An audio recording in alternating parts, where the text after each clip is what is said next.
What's up, guys? Had a couple of little technical difficulties there I wasn't expecting, and I'm realizing that I still don't quite have my hands around YouTube streaming yet. It's different. Hey, Mutaz, how you doing? Drew, what's up, man?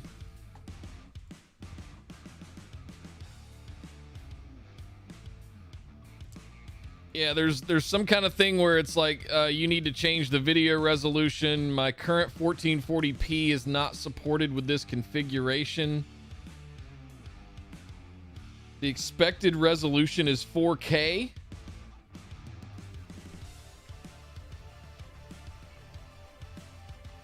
Is it clear for you guys?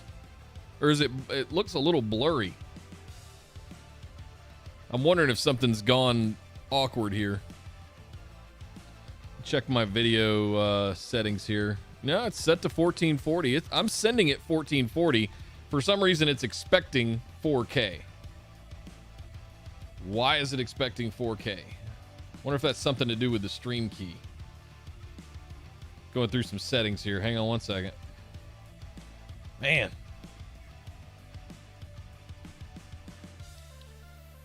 Stream status is poor. You need to change the video resolution.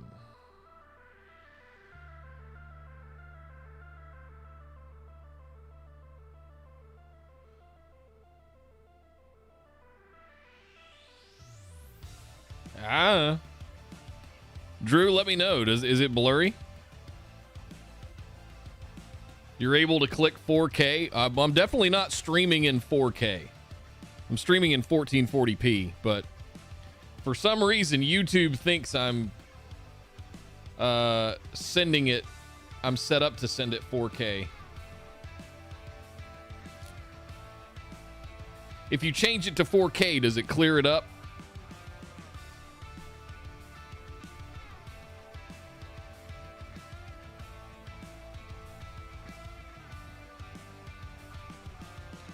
Let me actually get in here and see what this looks like.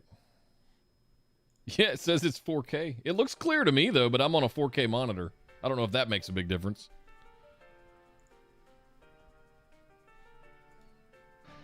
It's blurry, Brian. Maybe give it a second. I know it'll auto-adjust it. You can go down to the gear on the video playback and set the quality to either auto or determine. It's interesting that it says 4K. I don't even have a 4K camera. Like, why? Interesting. It's one of the pitfalls of YouTube is that you can send it as much bitrate as your bandwidth will allow. Look in subs chat. Okay.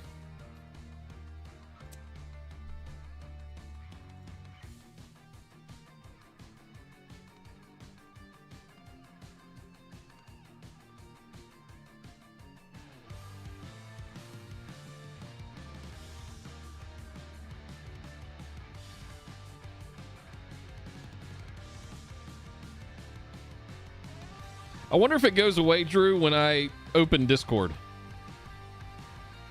Like, it's definitely in streamer mode. Weird. Maybe we'll look into that today. Maybe we'll see what's going on.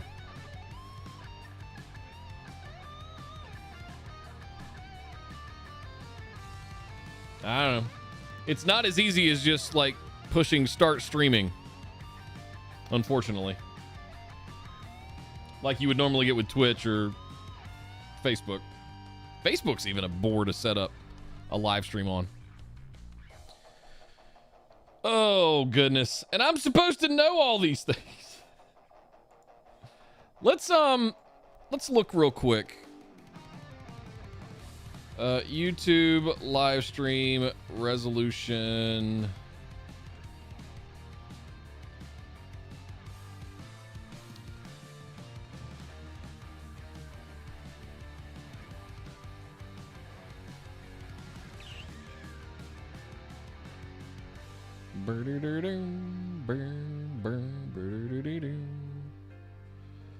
It's gonna be all these clickbaity videos.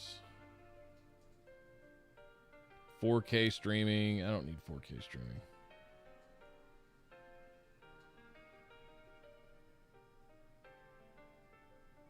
Wow, really?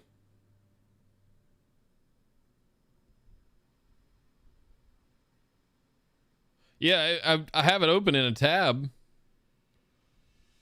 Where is it?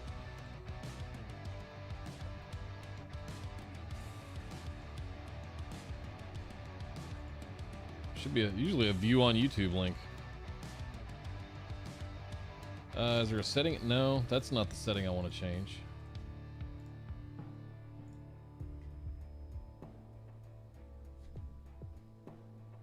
I don't know. For some reason, it thinks I'm sending it 4K. Select stream key. It's got some error on there.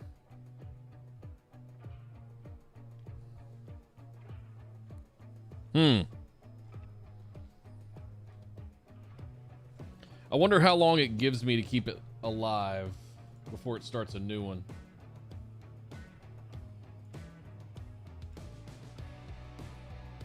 I'm gonna try something real quick. Hang with me, guys. I'm gonna try and pull a fast one. So I'm making sure I got all my clicks lined up. Be right back.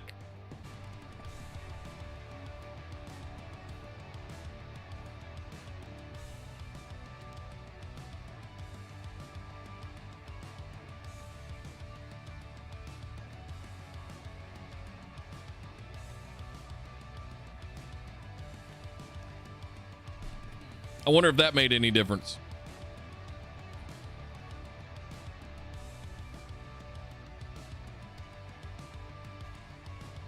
I don't know. Let's have a show. Let's have a show today. We'll talk about it. We'll deal with it. Still learning all the ins and outs of YouTube's Creator Studio. I have no idea. We'll figure it out. It's cool that it did show for a second. But like normally with Twitch, it would show like streaming and the name of the title of the stream. But it's not doing that. In Discord, I mean. Interesting. It shows I just posted a video.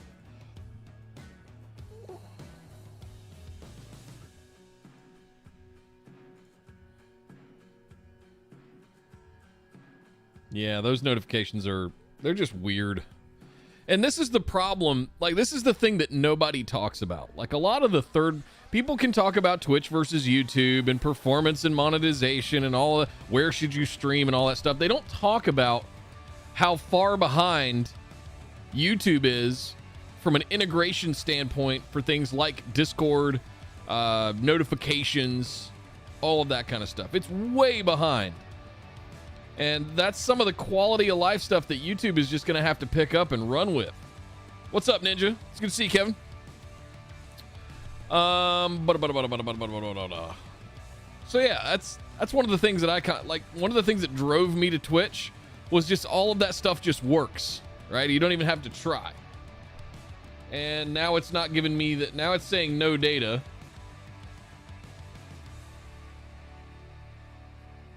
I don't know.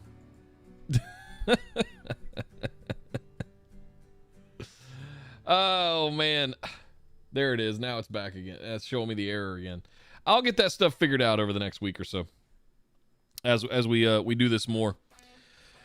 What are we gonna do today? We're gonna talk today about some stuff I can't talk about what's coming up for Insight yet. We still got a couple of weeks to finalize a lot of stuff. 2 weeks from today is Insight, and I still have stuff to do. So what were we going to do today? There was the alerts. Well, there's not really any alerts other than the new subscriber. How did it work for BW? We used Restream, and it just handled it. Yeah, I just had to authenticate, and it just did it. So I don't know. I don't want to have to pay, $40 a month just to be able to use Restream because I know it works. I mean, this stuff should just work, right? I'm sure it's something I've got misconfigured. Like, it worked fine the other day. I'm sure it's something I've got misconfigured with the stream key, because the stream key that they give you dictates like what resolution it's expecting and all that kind of stuff. I don't have any way to change that while I'm live. And even while there's an active stream, I can't make changes to the keys or anything. So I don't know.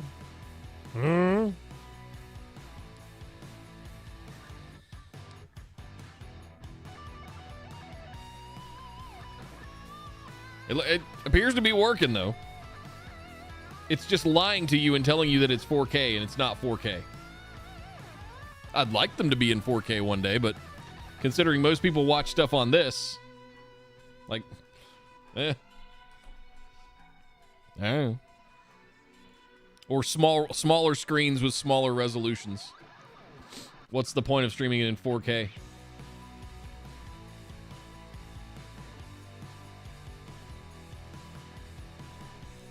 What were we going to do today? Oh, I was going to talk to you guys. Okay. Let me get something pulled up real quick here.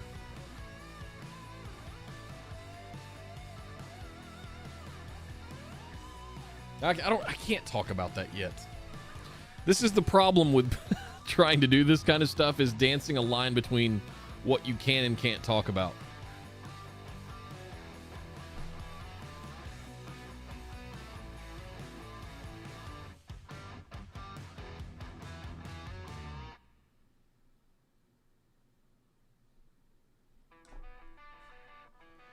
The painters are finishing up in the house today. Then the countertop guys are coming in. Crew is coming in. And then electrical. Which we kind of did that backwards, but the painters were available and the electrical wasn't. So, where was that picture?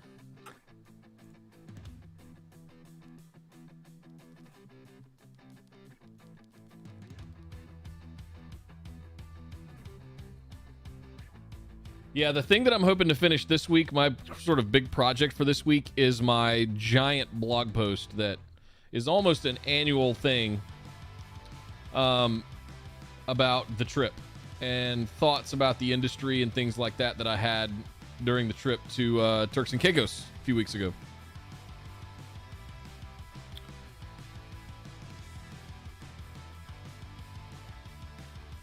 So, for those that haven't seen it yet, this is the new studio space we're moving to. It's 4 times the size of what I have now. It's a 3rd floor, which is nice. It's got its own independent air conditioning. You can see this little kind of cutout alcove indention into the banister railing right here.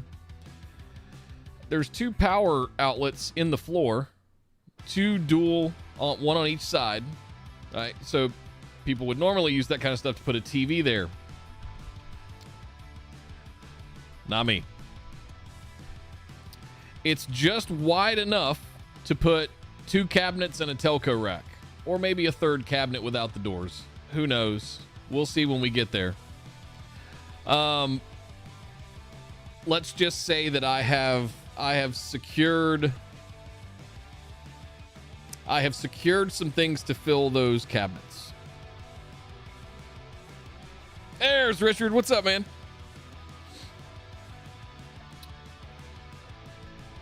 So the fun part about doing all of this is the first thing I want to do when we get everything put in there is, like, the movers are going to unload the truck, and I'm just going to tell them 3rd floor, 3rd floor, 3rd floor.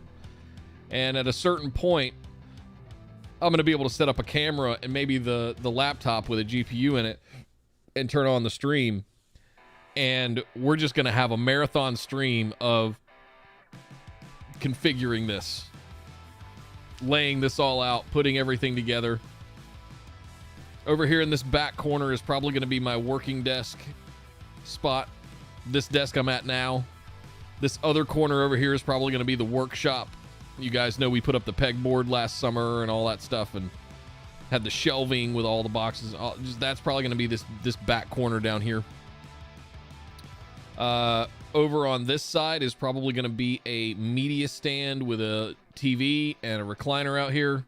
And then I'm going to have a set over here that is I don't know, like a chair and a house plant kind of set. Where just talking head stuff, where I can just talk to you guys and make videos about that kind of stuff. So definitely have the live stream workstation, definitely have the workshop, have a place for me to sit and write and work. Maybe reversed. I might put that over here, but I can't hang a TV on the wall with a bunch of windows. I guess I could. It would be tricky. So what's the other side look like? Oh God, they got windows there too? Well, that's going to make that whole thing tricky. I might just have to fill it in. Because all I'm going to do is put blackout curtains over this.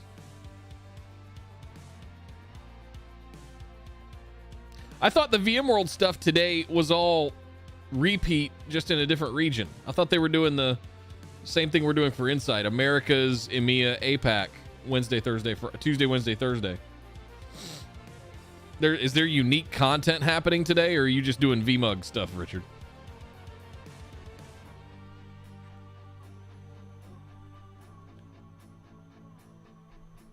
I might have to rethink how I'm going to do this. I didn't realize there were windows on both sides like that until just now.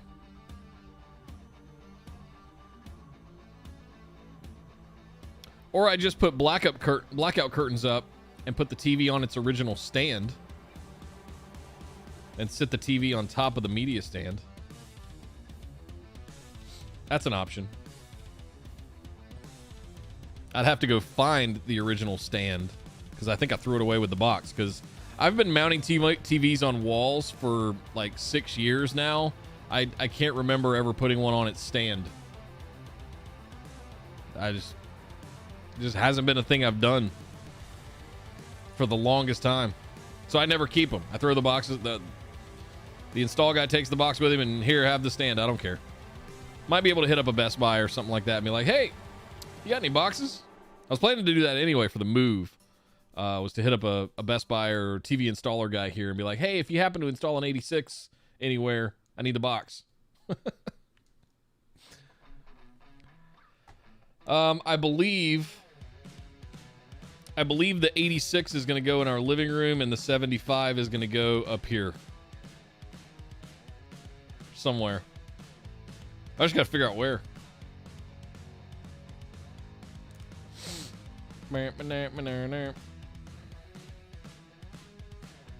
That's tricky.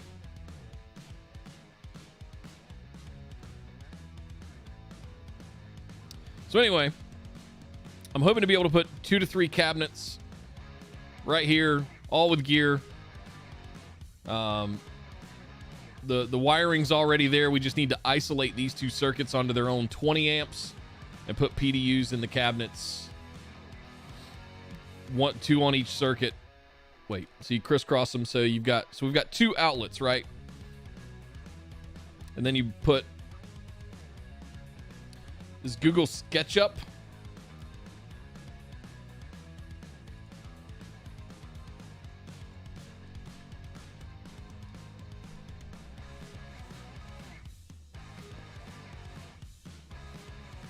Trim. Oh, I guess somebody stole the ad word. Is that it, Drew?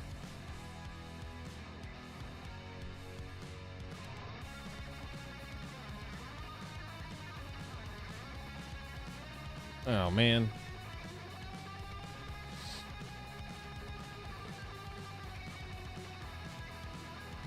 There is always Microsoft Paint. So let's see. I haven't used Paint in so long. I've got Affinity Photo, and I'm over here in this Illustrator, and I'm opening up Paint. That's hilarious.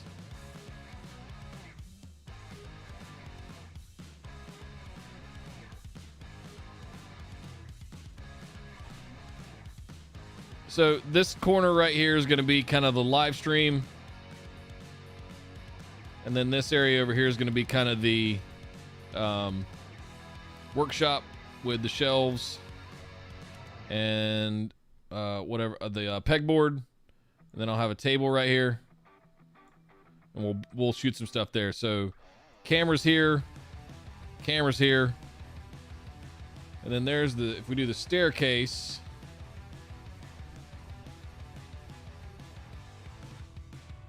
right, and then I'm gonna put a cabinet there and a cabinet there, and I hope I've got enough room to put like a 19-inch telco rack right there. But I've got power outlet and power outlet.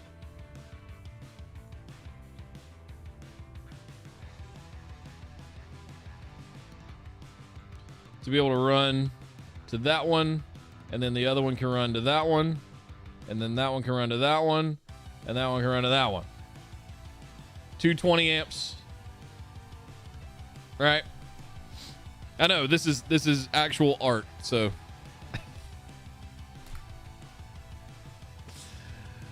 but then I had to I've got to figure out like what I want to do out here in the middle with all that room. If I've got enough room, I might be able to just hang the TV on the wall right here, right next to the workstation, and put the media stand underneath it.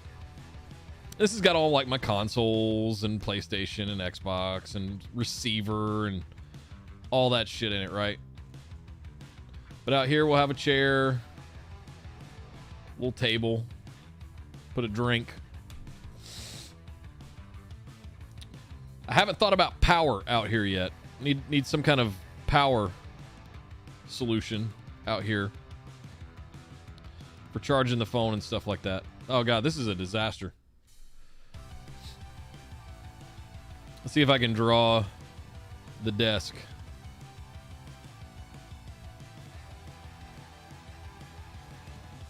That's not bad. That's not bad.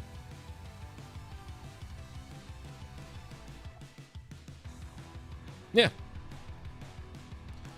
Can I do text? You can do text.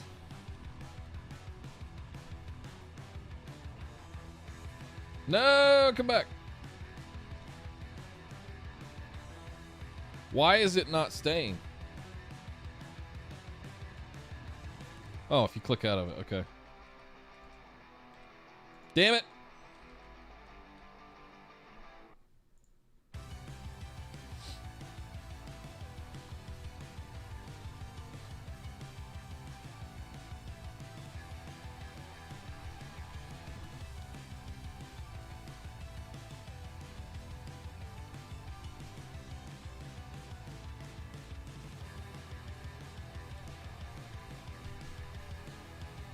Oh, and I guess we can... Oh, actually, that would work out nice. So over here, having a window behind me, with maybe some window dressing. The blinds are really nice. So we could have the chair over here, in the chair set in front of the stairwell. So we could have... let's see. Just have a chair, like, facing the back... Facing with the back to the windows. Right? And then have, like, a house plant. You know, like a little ficus tree or something. And then maybe some of those like bookshelves behind it. I don't know. I don't know. For power, make a decision. Upgrade your wall outlets and have them all recessed. Dual sockets or quads, or invest in proper power strips. So these are dual socket recessed 110, right? What we're doing is, right now, I think they share breakers with other things that are probably in that room. What I'm telling the electrician to do is I want to isolate those out to be on their own 20 amp breakers. But it's just for these two. They're both recessed in the floor, dual socket. So I want to hang a PDU for each rack off of each socket. Does that make sense? So normally under the floors, you would have a gang box with 2 or 4 sockets on it. That's kind of the model that I'm going at, that you would plug your PDUs into.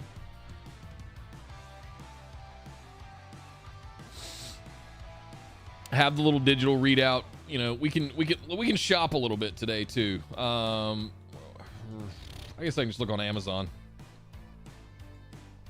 Trip light PDU.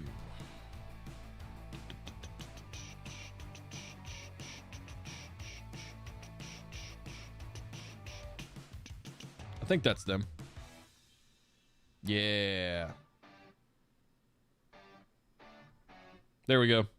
That's what we're going for. So I'll have to get 4 of these, 2 for each cabinet. I've got the little telco rack mount trip light with the digital readout for the telco rack. That's already got that. And then take 2 of these per cabinet and crisscross them to the different outlets, the different 20 amp breakers. Yeah, I've been doing data center stuff for a minute. I was the guy that would set up all the shit before your cabinets would go into your cage in a colo.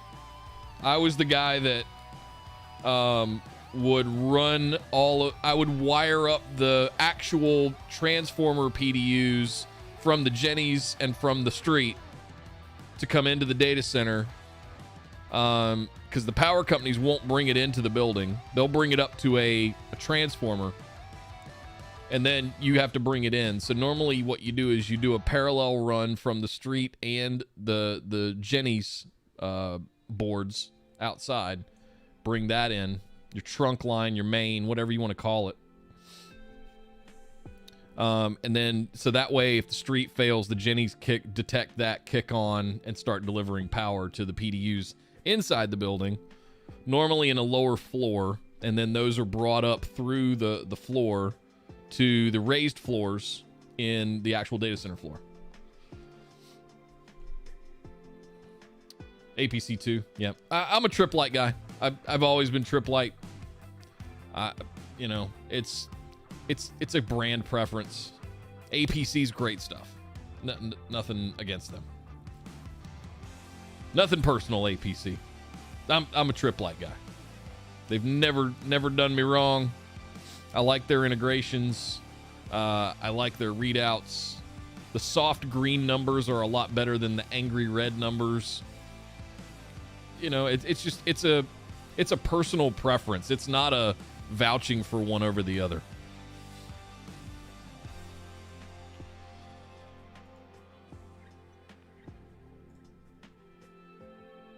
Oh, that's a nice touch. The little breaker reset. Nice. Ooh, that we'd have to change, which we can do. Not a biggie.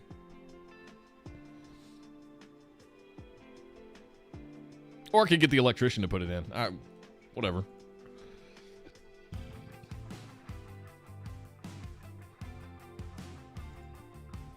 So 4 of those.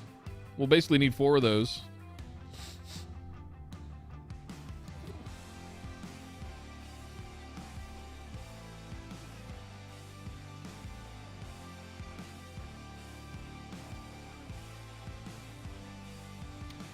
Oh, does that mean it comes with the metered dual circuit?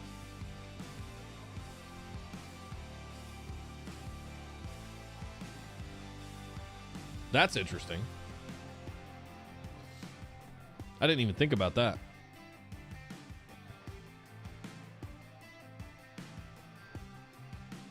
So I could just have 1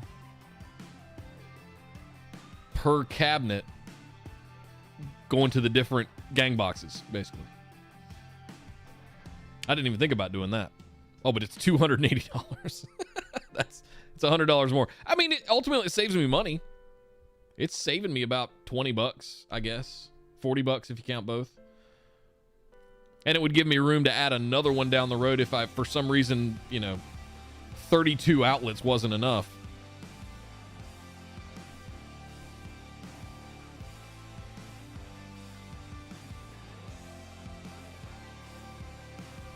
Yeah, that looks dope.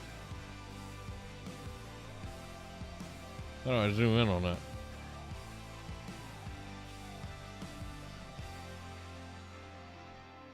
Yeah, they come... Oh, okay, cool. It comes with the little pigtails for household. That's cool that you have both. Nice. All right. So there's that. What was the other thing we were going to need? What I need to look into is MikroTik switch options. if they've gotten a bigger 10 gig switch. Hardware.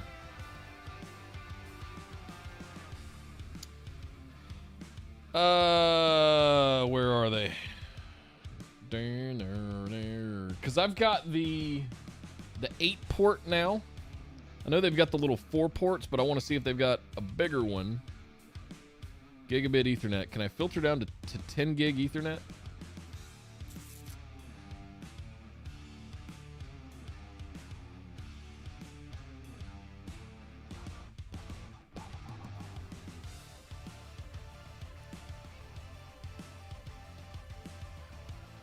Oh, okay. If they've got a 24 port, that would be dope. There you go. Wait, what?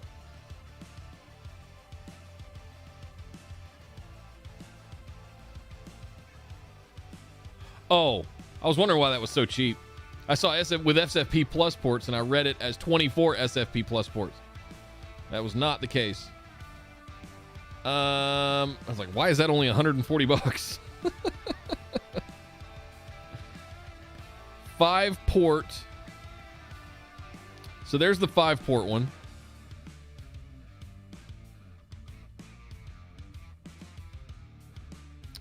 $24 port, but 2 SFP Plus. Do they make one with 24 SFP Plus ports? Gigabit Ethernet. Ooh, that might be it. 20 times. I wonder if... Is the Twin Axe... Is Twin Axe compatible with regular SFP? I remember it being.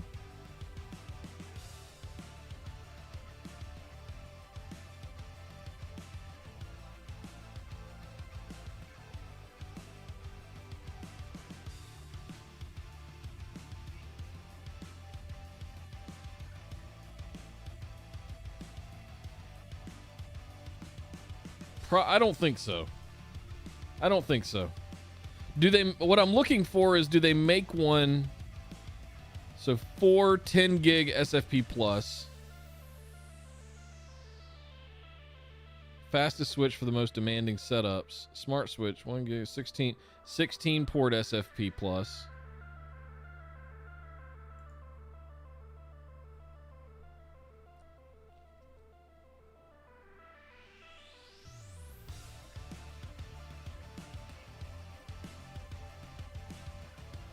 Oh, they have their own SFP Plus modules now. That's handy.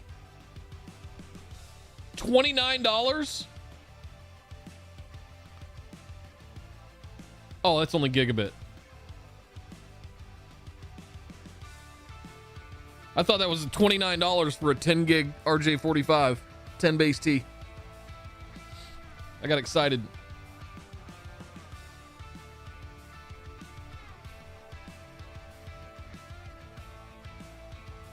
No.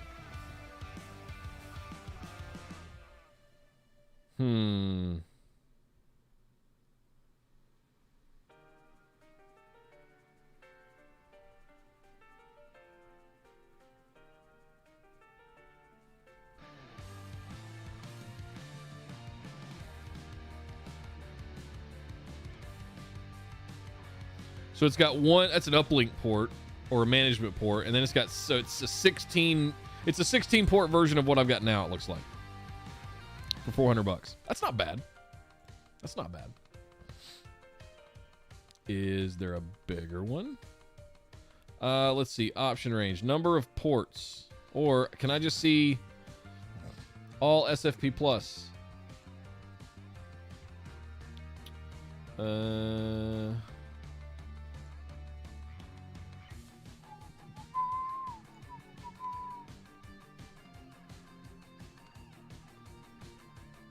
Gigabit Ethernet, SFP, gigabit. So much gigabit.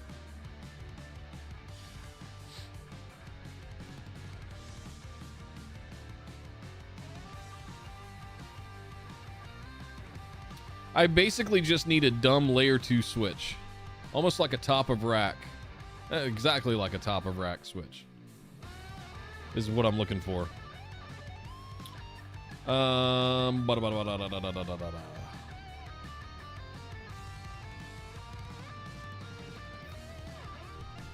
48 port switch, including 40 gig devices. What? Yeah, it's not enough. 24, 2 SFPs.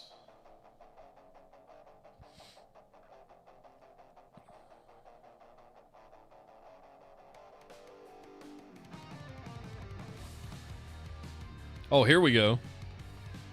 It's got native 10 gig RJ45 and 4 SFP plus cages.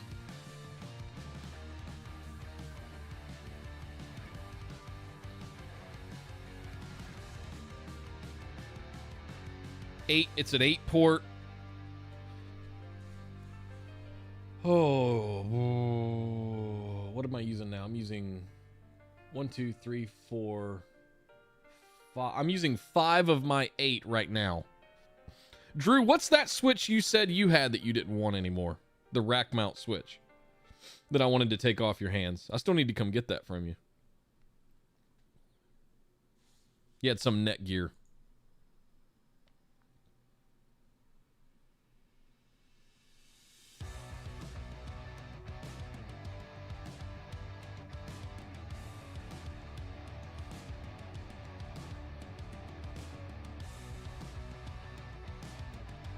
So this is effectively a 12-port version for $600. I just don't need the SFP Plus modules I can plug directly in. I could use SFP Plus for these other 4 ports to get 4 more 10 gig ports. But that's 12 ports plus 4? Am I doing that math right? No. Yeah, 4 times 3, 12 ports. Why does it only say... The picture shows 12. It's saying 8 here.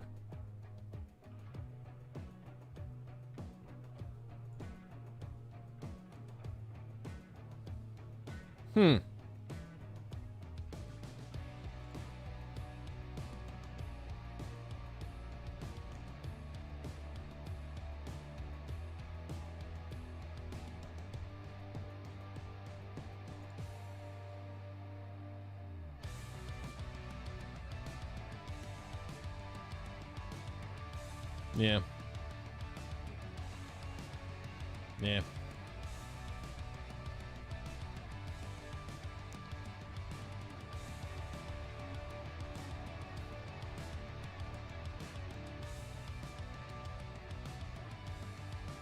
Ooh, there it is. There it is. 16 SFP Plus ports. That's what we need. That's what we need. That's the switch we want right there. I'm going to drop this in Discord so I don't lose it. One sec, Drew. We'll go back. Let's drop this into... Make a little note for myself. That's the one we're probably going to get. So basically, I'm going to have an array and I need to wire it up to 10 gig because my media server and potentially lab servers are going to be 10 gig. My PC is 10 gig. So I'll need ports for that, but the array plus the Synologies are also 10 gig. So we're getting there. Like I'm one step short of having to buy a 24 port Nexus switch. Like it's anybody has any, if you got any old 5510 like Nexus switches laying around, anybody, let me know.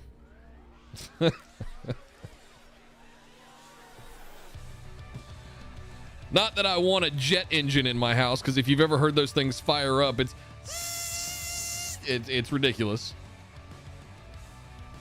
But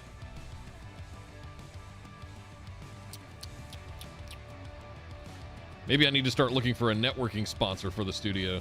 Jesus.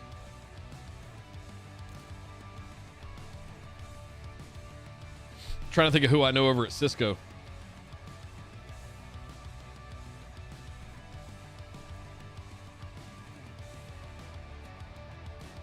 This one is 1 gigabit LAN, 16 SFP plus ports, dual core ARM CPUs, gig of RAM, 1U rack mount, passive cooling. Oh, what?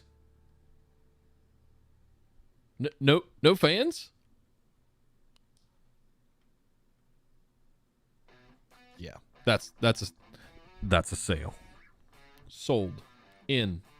So this on top of would it be interesting to see if there's any way to link the two switches together, so I could basically end up with, and you can subnet them together and you can do all of that stuff and just route the traffic, but it'd be cool if there was a way like a trunk port that you could use, like on old 6509s. You'd have the backplane, like you could backplane a lot of 1U switches together in the old days. I want to know how that works in these days. I need to ask Danny. Danny's in the Discord, our networking guru. Because I've got the 8 port, so realistically I would have 24 SFP plus ports.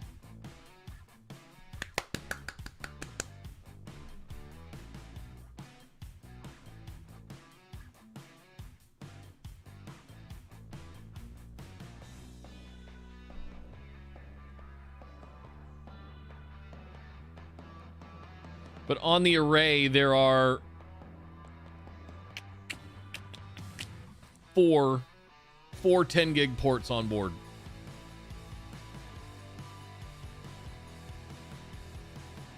So as long as SFP plus, as long as I can slip a twin axe cable into it.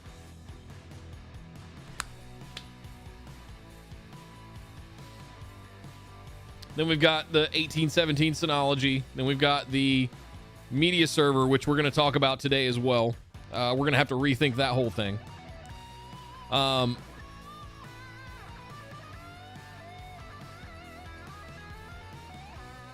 Because the game has been changed. We have leveled up. We need to rethink how we're going to build basically a new media server. So I need a media server for the house. Right now I'm running off of like a G5 laptop. That's because it's got an NVIDIA GPU and we can do transcoding on board, right? Hardware transcoding. So the new one, I'd like to be big enough to put a 2070 Super GPU into it, a 10 gig card. So I still think I'm going to need to get a 4U chassis, rack mount chassis, and just to have that expandability. But I don't know that I need one with 15 drive bays, right?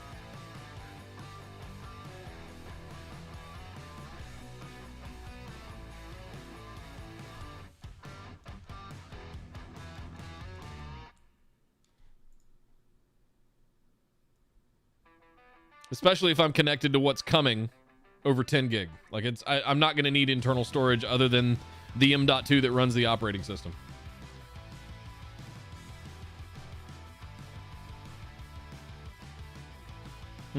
Yep. I think that's the switch right there.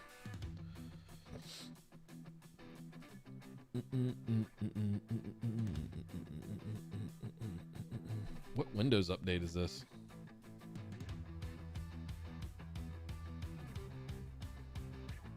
Huh, okay.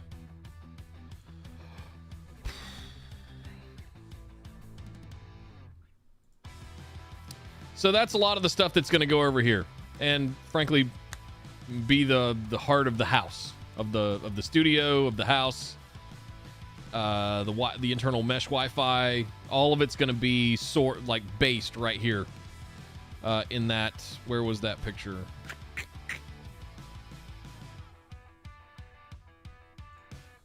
Nope, other one. In that little cutout right there is kind of where we're talking about. This stuff over here going.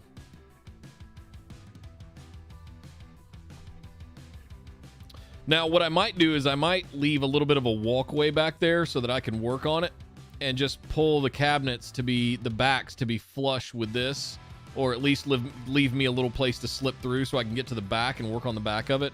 And that way it kind of like sits out. How do I guess I can erase.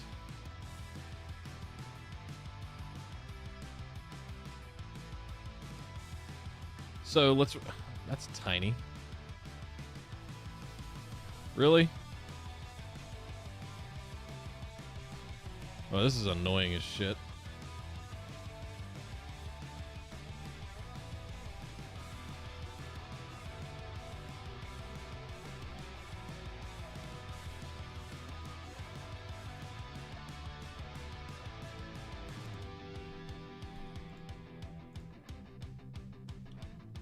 I guess once you do it, it's on there.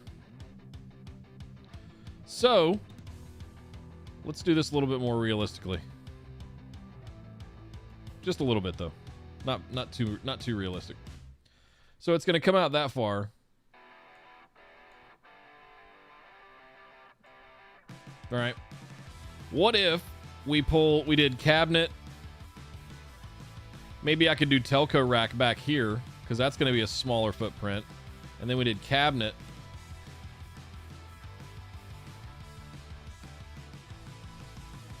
Right?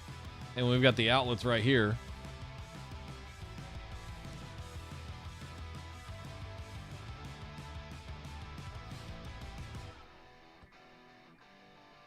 And then I could run some overhead conduit from the top of the rack over to the telco switch. That'd look dope. Maybe some trays. Some data center trays between the cabinets. Oh, that would look sick. Oh, yeah. Ooh, let's really get into this. Oh, let's get a little silly.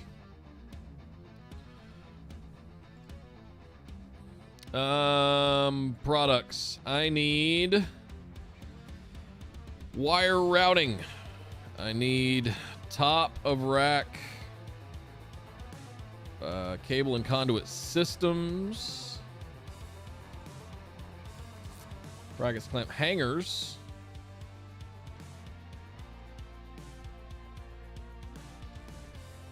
No, that's not what I want. What do they call those that go on the top of the... I always knew them as trays.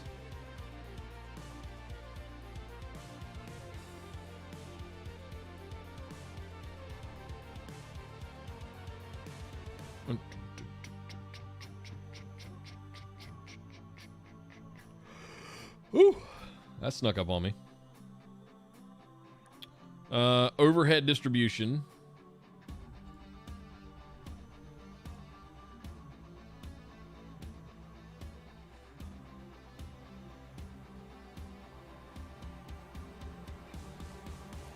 Four-post overhead rack down into a... Okay. Not exactly what I'm looking for.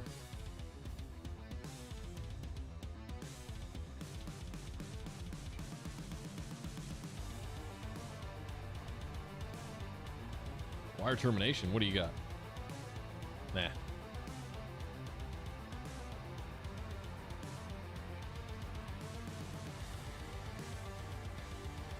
No, I'm talking about the... When you go into a data center, you look up above the cabinets between, like, above the...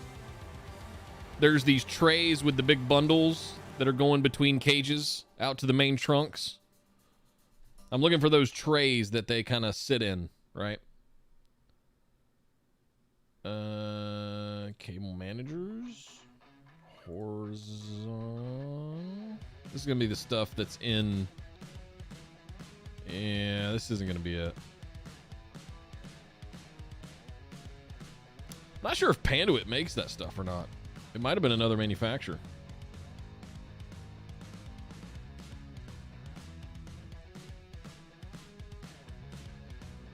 Ladder racks. Thank you.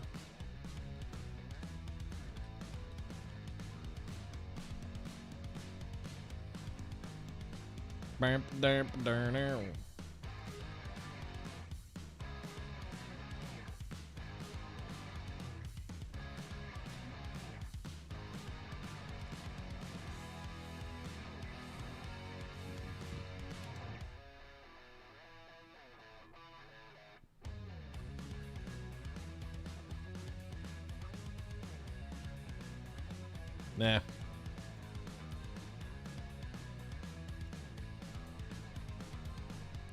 Basically, I was looking for two like curved 90-degree things in the, because the idea in my head is that I've got the cabinets pulled out a little bit, sitting where I can work around them, or butted up against each other maybe with the Telco rack behind them.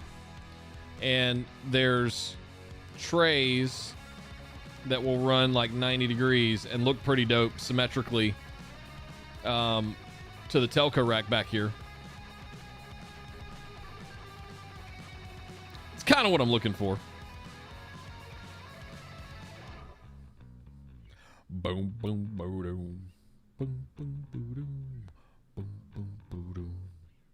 Or, if there's room, I haven't measured everything perfectly yet. If there's room, we could just put the Telco rack in between the two cabinets and just do a straight ladder across all of them and lay the cables across that way in bundles as needed.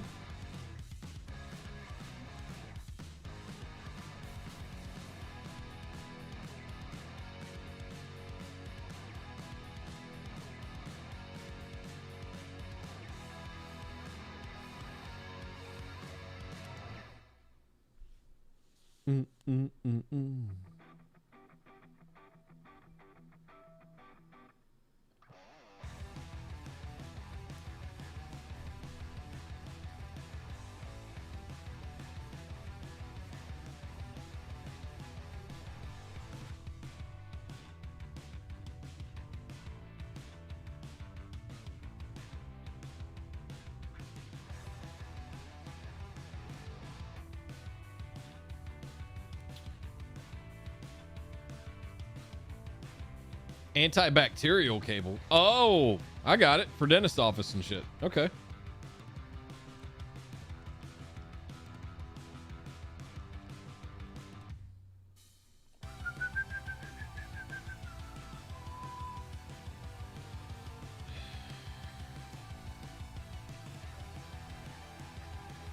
I could use a Cat 6 patch panel.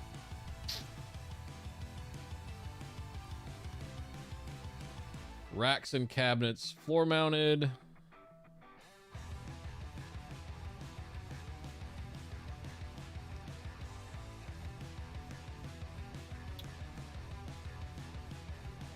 Spools, D-rings.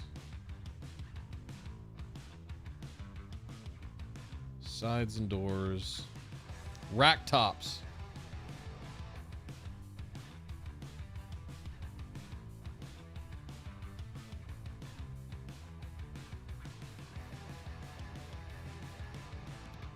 That's probably not what I want.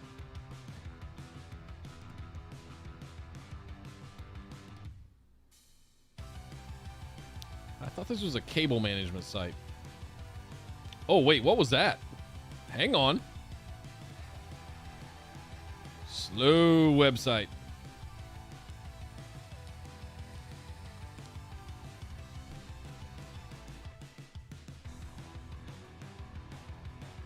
Ooh.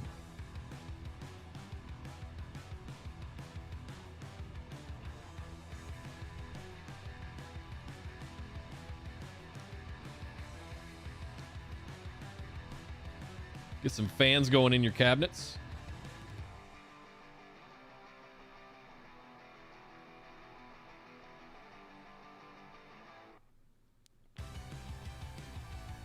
Okay. Okay. What? No. I need cable management.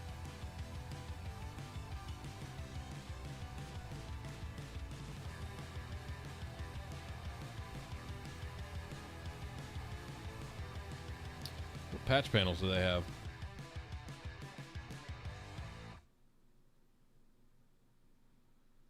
God. This is the slowest website.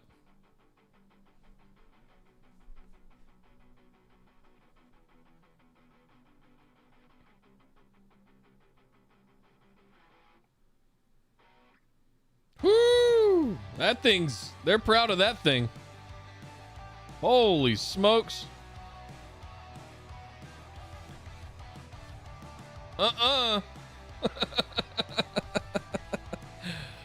$372?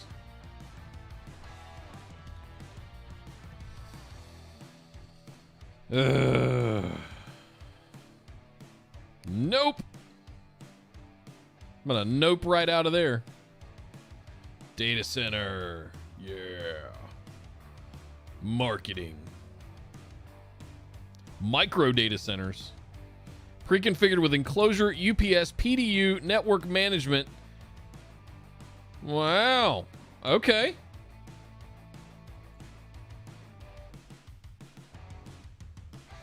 Floor standing. There we go.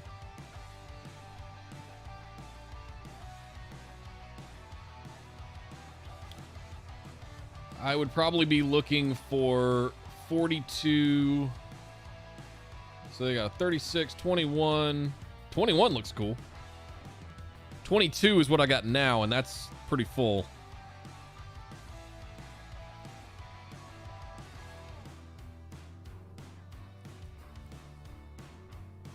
$38, $34, $40, $21, $34, $38, $38, $38. I saw a 40 up here at the top. Looking for a 42 or even a 48.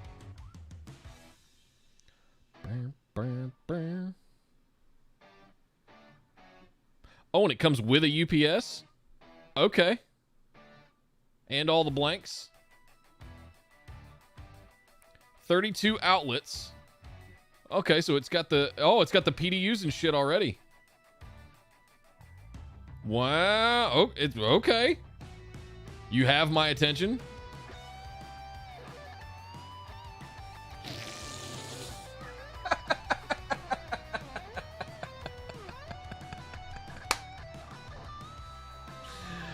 Nope. Nope. Oh, man. I knew that was too good to be true. That UPS alone is probably $1,500. It looks nice, though.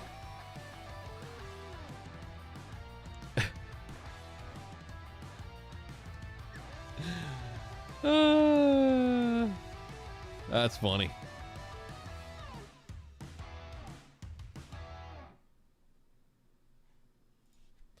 Let's check something else while we're here.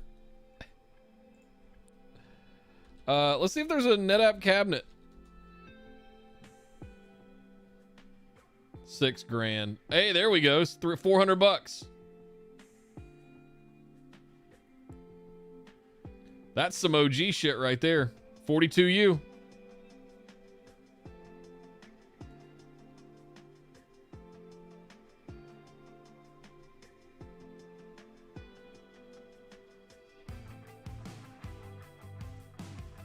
Cloud-based? What does that mean?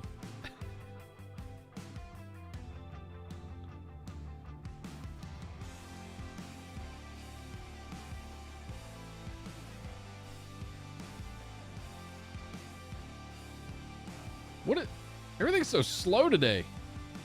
There we go. Where is it coming from? Please read the description. Yeah, you got two of them? I'll take two of these. There's rails in there too. For shelves.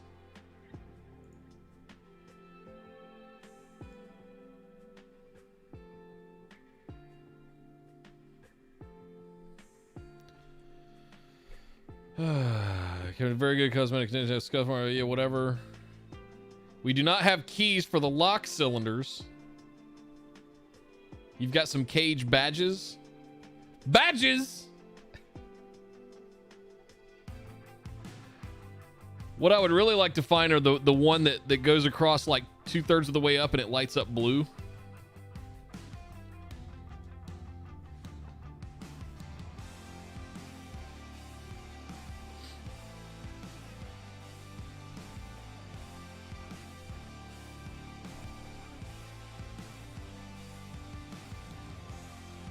I wonder if that's something you can add to any cabinet.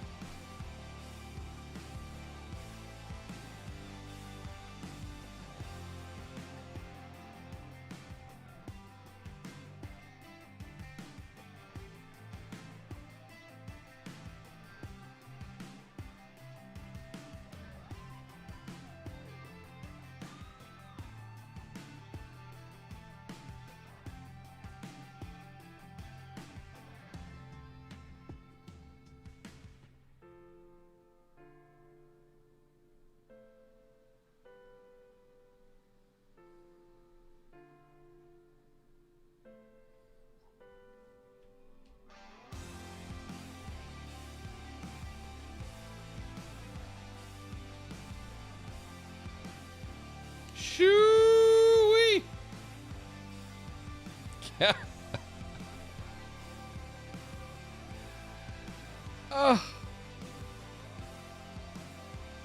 Holy shit. There's some storage for you.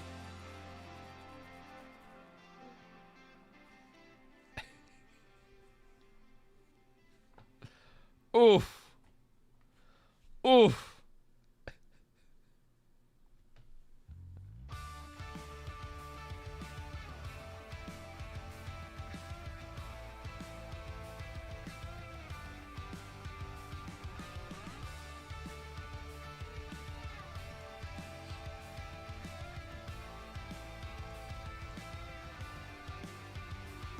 What are they, just magnetic, or do they clip on? Like, I've never been around any of the cabinets like that. We just used colo cages.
Thumb screws? Okay.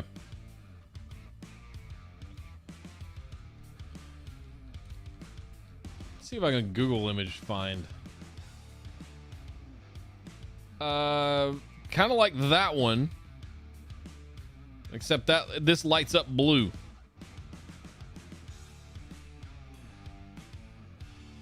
Yeah, like that shit. Oh man, that would be... Wait, what? Where'd it go?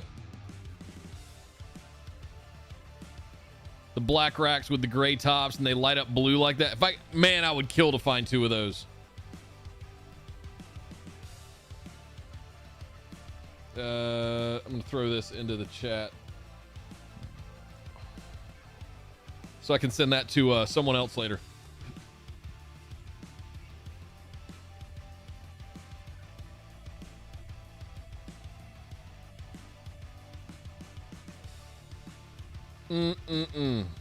Them's pretty. I really like these bezels too. This newer line of bezels. It's nice. There's one. Yeah. Oh man, can you imagine? Oh, that would look so good in the studio.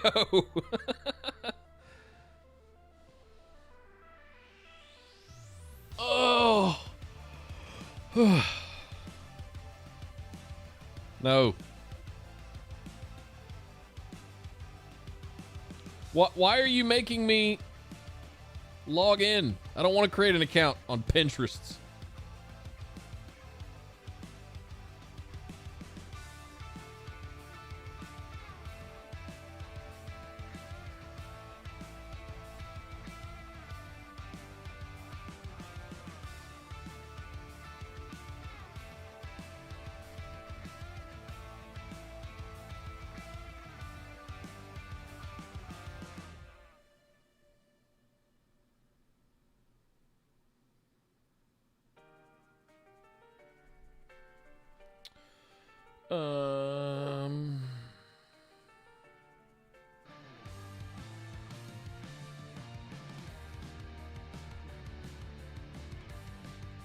Oh, that's pretty.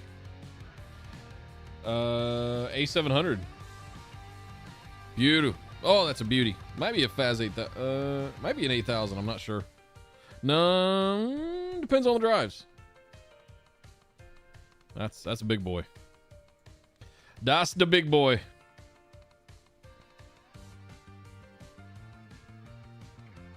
Yeah, that's the dream right there.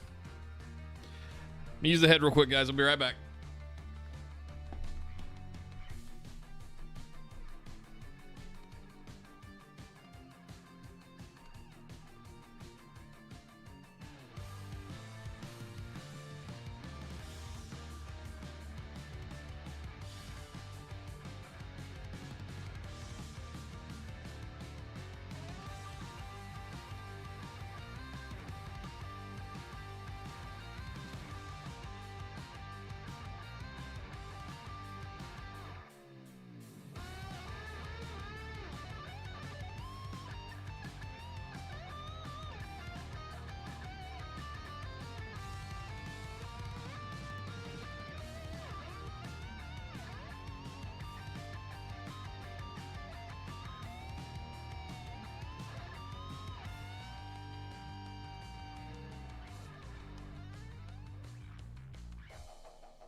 Okay. Hey, what's up, Aaron?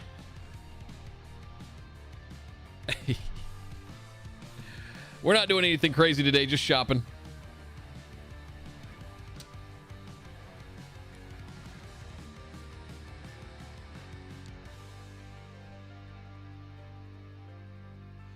Are you even going to be able to record audio with all the potential noise going on nearby? That's a roll of the dice I'm taking. I think with the little amount of work they're going to be doing, I don't know. We'll see. If it comes down to it, I'll put the cabinets down in the garage and put some ducting in and call it a day. So, I did do power measurements. The array that I'm getting uses 3.3 amps. I think it's at peak. Peak load is 3.3 amps, but normal operation at idle is like half an amp, if that. I think the shelf was 1.8 amp. Peak. That's like enterprise production workload. Yeah, RTX to the rescue. Well, this mic's pretty good too. So we'll see. We'll see if that even needs to be a thing. If I need to get some panels up to put behind the desk in order to block that off, that's another option, right? So we'll see. We'll figure it out.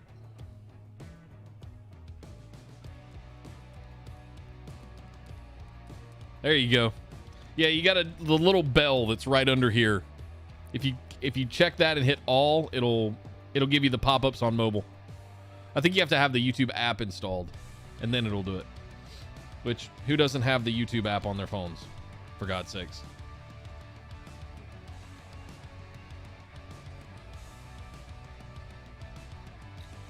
God, quit making me log in. All right, this is a bunch of crap. I really just wanted that picture. Can I just see that picture? All right, I'll do this. Ha ha. You will not defeat me, Pinterest. I will just screenshot your ass.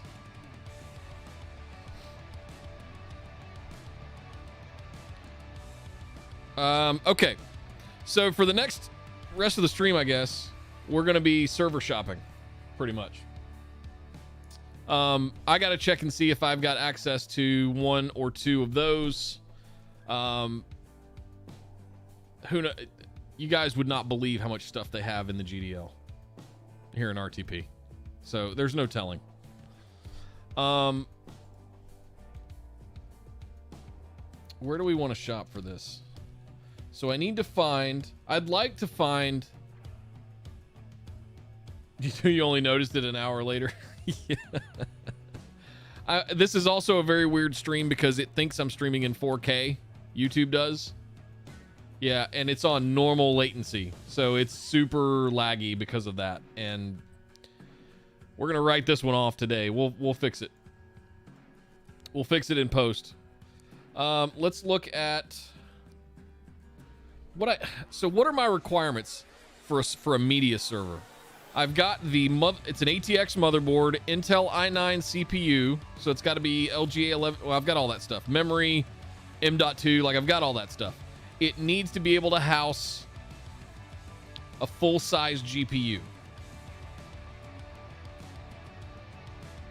Yeah, and I can't use the ultra low latency setting because I'm doing 1440p.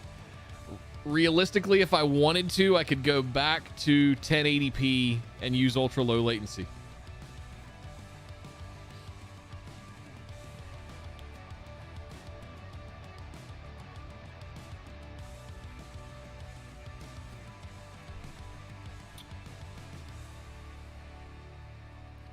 Okay, I am posting a message in Discord, hitting enter now.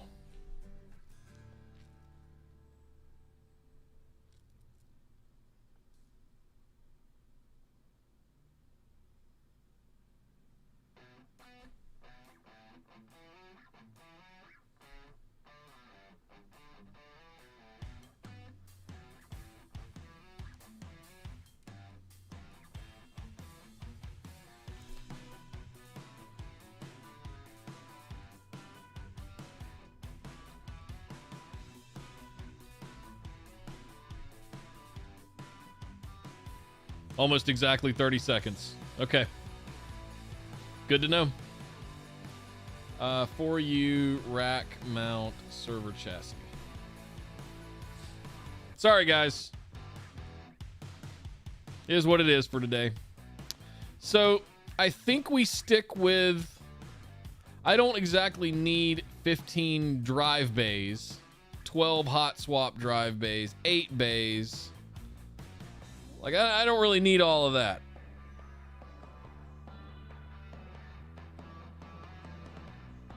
Oh, what's that?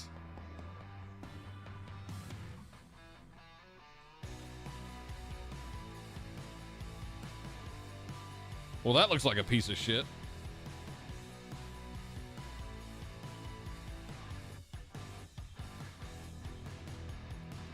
At least Rosewell and StarTech, or iStar and Supermicro, like I know them.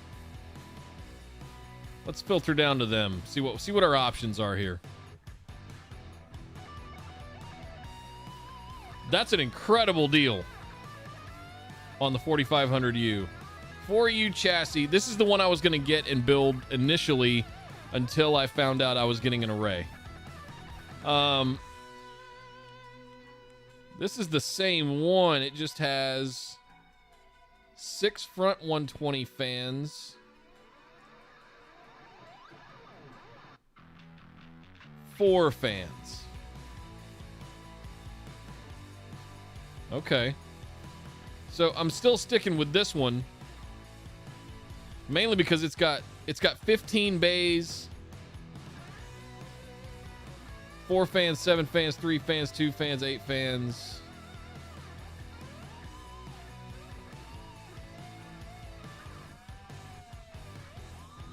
Oh, it's the hot swap bays.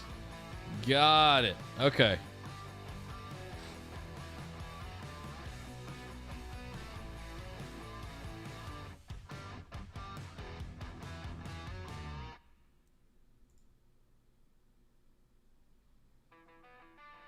So it's got 3 on the front, 3 on the back, and the middle.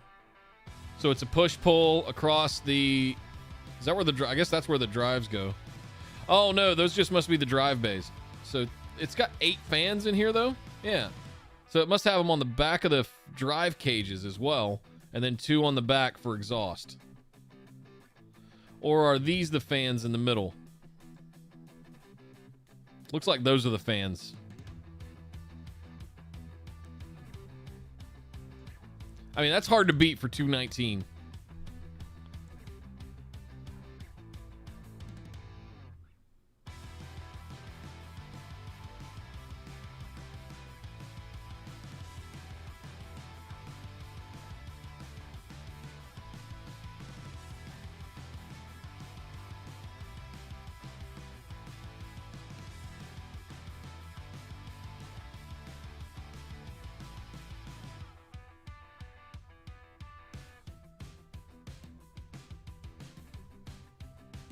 Ultra short IPC case.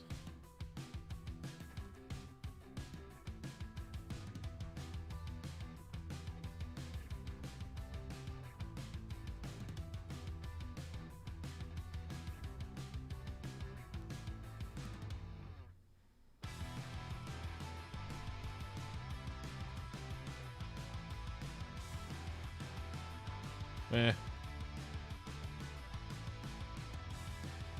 Basically, what we've got to find is something to put all my Intel stuff into that I've got. And turn it into a Windows media server.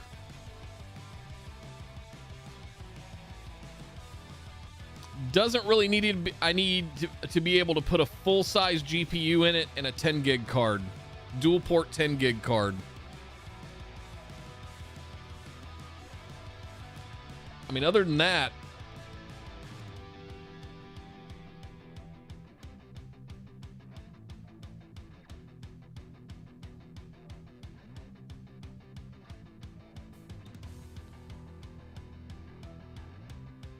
all ATX motherboards, graphics cards, hard drives, and power supplies are designed with standard holes to keep the holes clean and orderly as well as... Okay.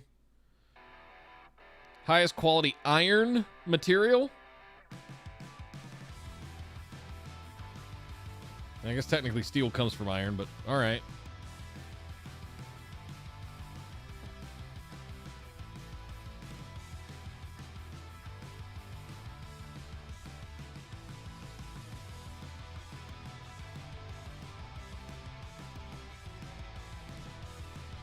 And I could swap all these fans out with Noctua fans and get it to run really quiet.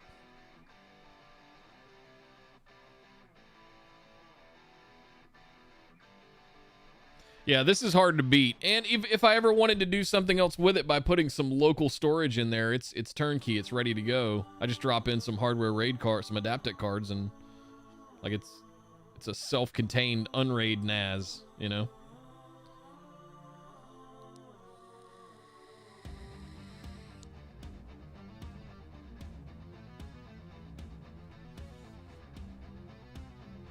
I need something that can go in the rack to run Windows and run Plex and run a whole bunch of other stuff. That's really what this is about. But I need it to have a GPU and I need it to have a 10 gig card.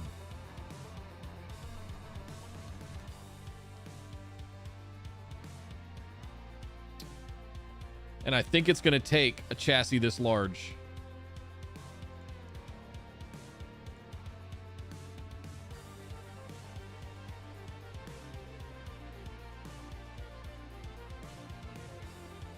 So we got 1, 2, 3, 4, 5, 6, 7 slots.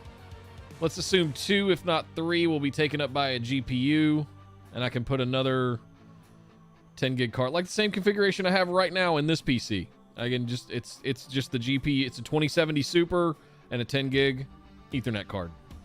That's exactly what I want. Migrate Plex over. Bada bing, bada boom. Stand it up. Point it at the libraries, call it a day. I could literally do that today if I had this chassis.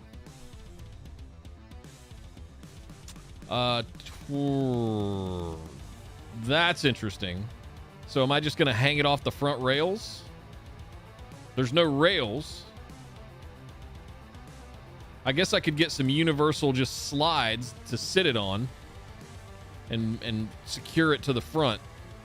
What's the measurement on 16.8? So probably 19 inch and a half on each side. Okay, so for 19-inch racks. Okay, that works. All right. So I'm pretty sold on that. The reviews are good. Not worth price and rebate is a scam.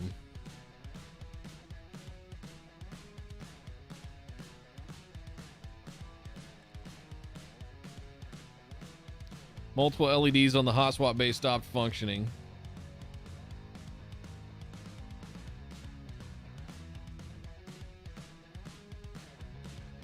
Unable to RMA the drive cages. Have to send back the entire case. Fans are worthless.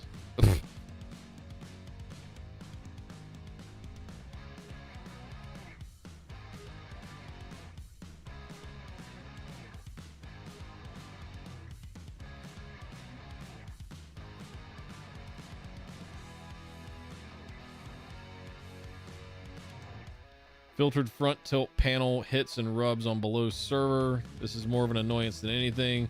No slide rails for rack mounting. I purchased some universal rails for an added cost of $50, which were a huge pain to assemble and didn't fit or work correctly, but were barely better than nothing. Case really needs some LEDs on the front filtered tilt panel. Yeah, that kind of stuff gives me pause. The quality of life kind of stuff.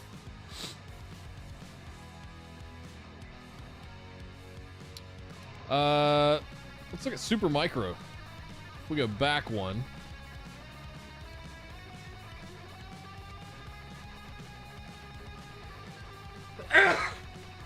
Chewy. Woo! It's getting pricey. Ooh, that's pricey. Them some big boys.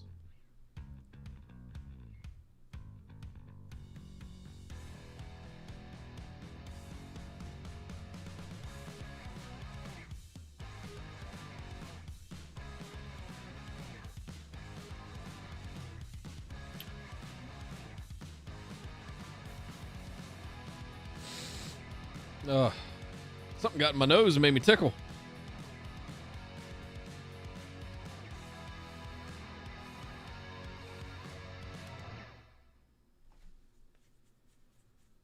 God, it's expensive for just chassis.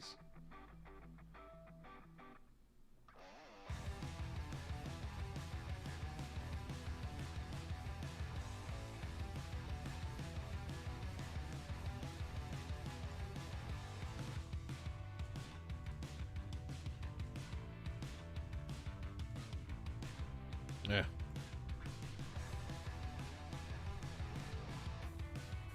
I guess you get what you pay for at the end of the day, right? We'll do rack mount.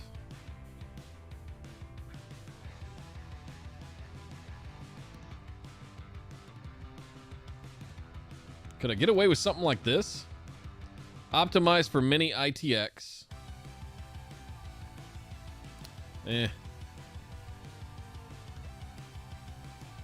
Probably not. I don't want to have to buy it. Yeah, nah. Nah.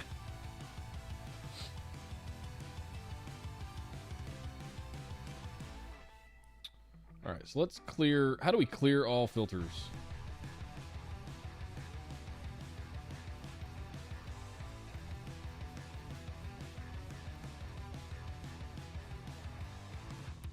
Let's sort by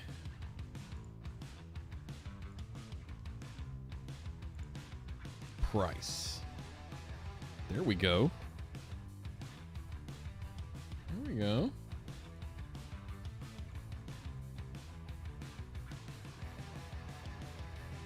That looks like the same thing to me, just with no fans, no bays. It's got 6 or 8 bays. Does it say? 8 bays. 4 included cooling fans, which I'll probably replace.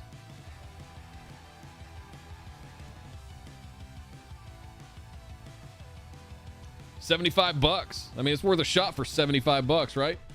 Just basically to put a motherboard and a GPU in and install Windows on.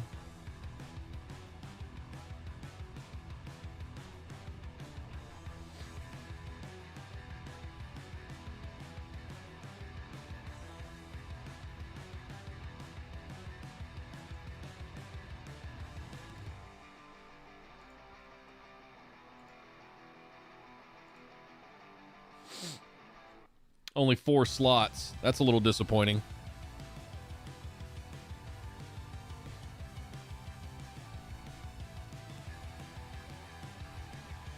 Wait, why only 4 slots?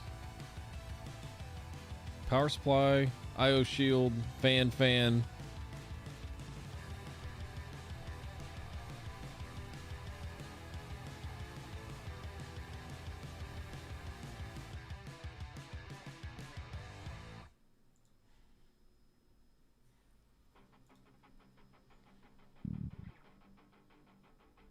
Yeah.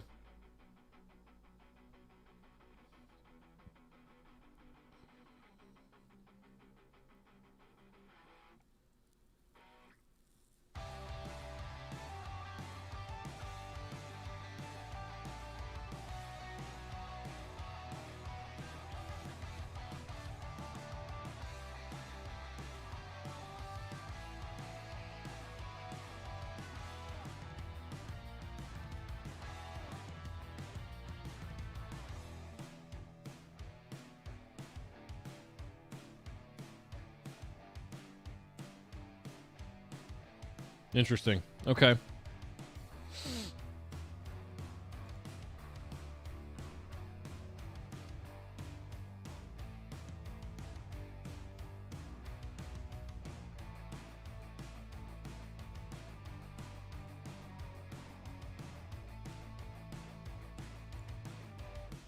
Looks pretty. 120 millimeter fan. I think that's why I was so stuck on the 4500.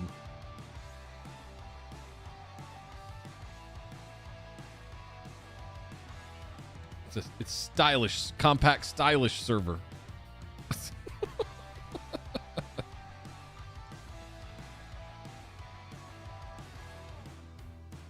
Where's the one that was 215?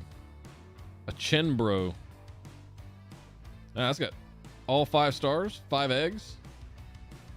Quality chassis, great case, solid case, high quality build. Okay. 7 slots. 8 slots if I'm counting. 1, 2, 3, 4, 5, 6, 8 slots. Damn, okay. I hear you.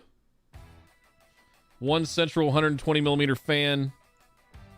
It looks like power supply over here, fans right here, IO. Yeah, I like it. Power supply's far away from the I like that a lot, actually. 120 in there. It'd be cool if you could swap out the hard drive cage for another fan assembly like this. Not sure what's supposed to go in the middle there.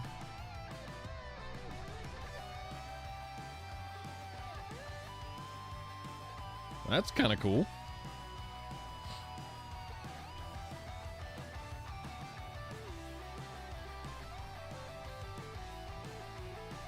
Huh.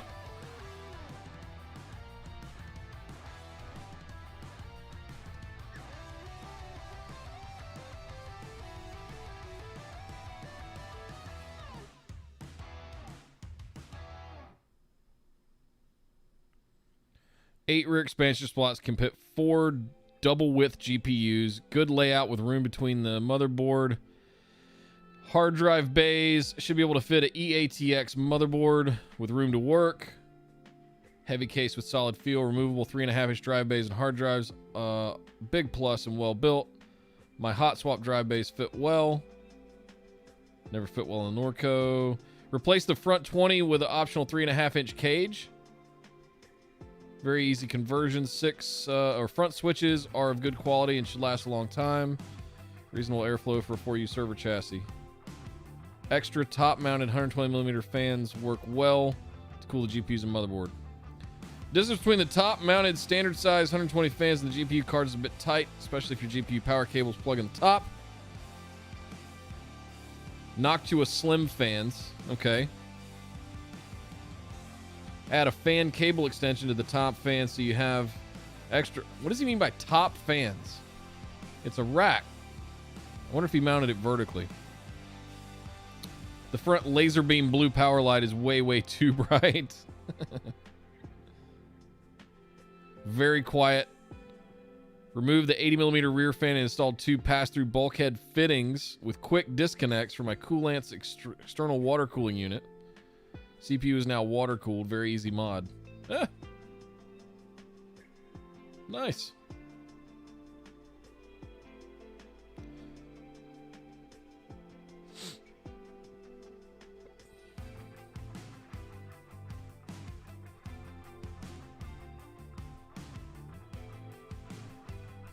That might be the new winner right there, or the new leader.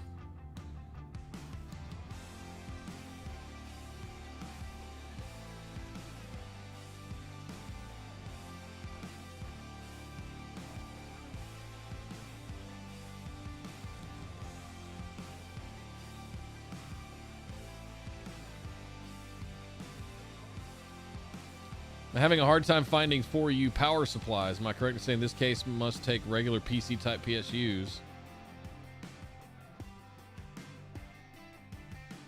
I mean, it just takes a regular PSU.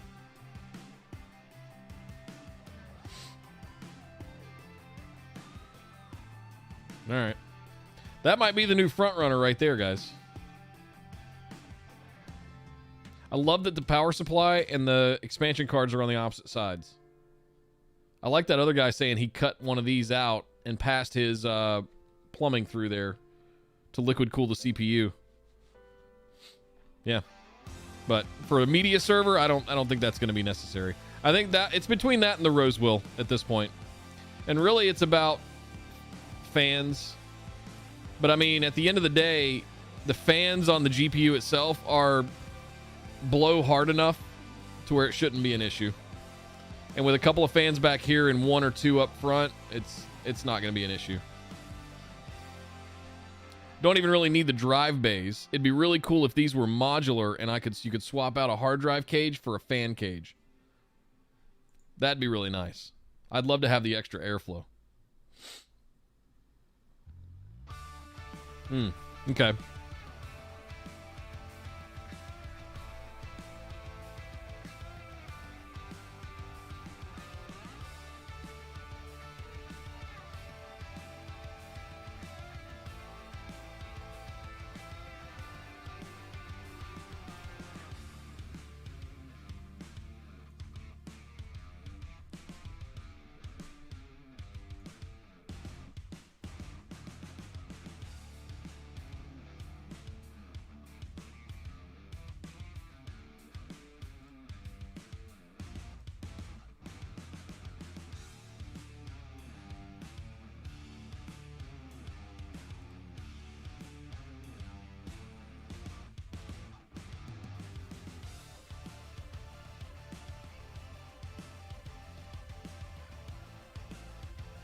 Okay. Okay. Sorry I'm quiet today, guys. There's a lot of thinking going on over here about I'm doing maths and I'm doing comparisons in my head and I'm trying to think of like what I need to find out first is what kind of cabinets or racks I'm gonna have here. That seems to be a chicken egg scenario because I'm trying to decide. Obviously I'm gonna get a server and we're gonna build a server for Plex and the media setup and all that. And with the array in mind, that's definitely going to need a cabinet with rails. So I'm going to have something, even if it's just an open 4-post rack. I'd love to be able to enclose it to keep some of the noise contained, and all that good stuff. But it's not a hard requirement. So I need to figure out what the situation is with these before I do much more. So that's that. But I feel like I'm sitting here just kind of sitting around waiting. I don't want to sit around and wait. I'm looking at like 3 weeks. 3 weeks. Guys, it's 3 weeks. They will be here in my house packing stuff into boxes 3 weeks from today.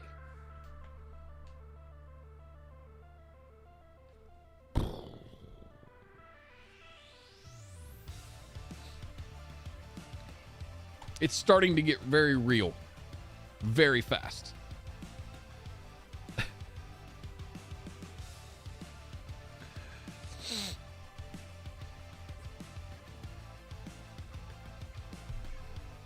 I've got to do my mega session with Anthony and Ronan. I needed to get past VMworld. And then I've got the next 2 days and next week to get that completely nailed down, edited, staged, ready to go. And it's only a 2 to 3 minute segment, but there's a lot going on in it. So yeah, surprise! I'm gonna be in the keynote.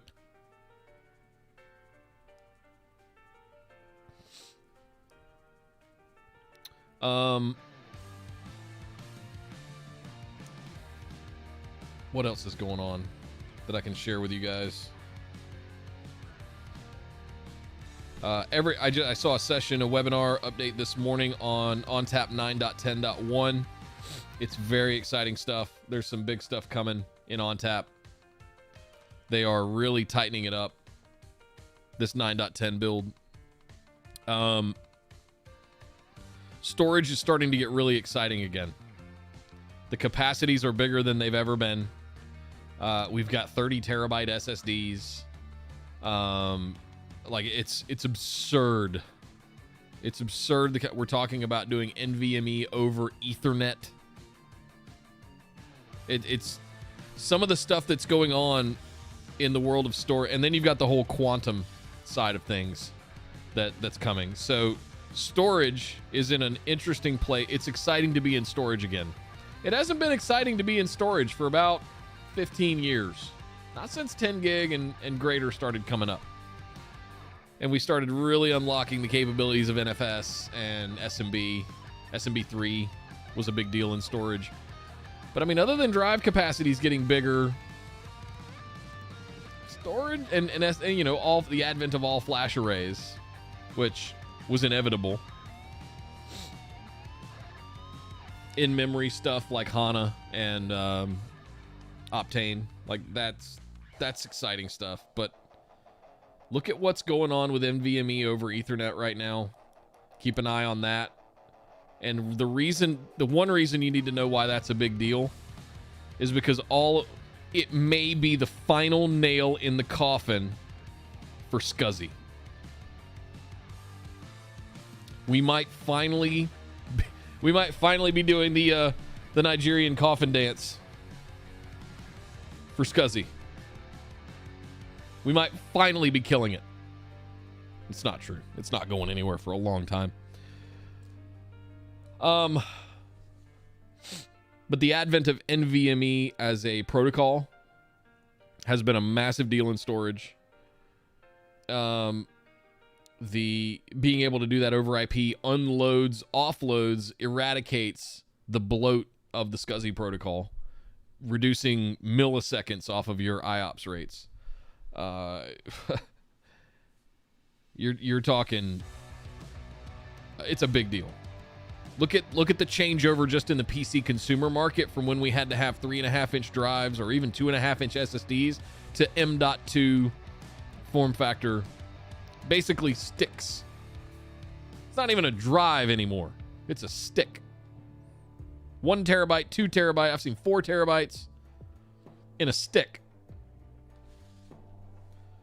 And just being able to interface it directly over a PCIe lane to the CPU over NVMe.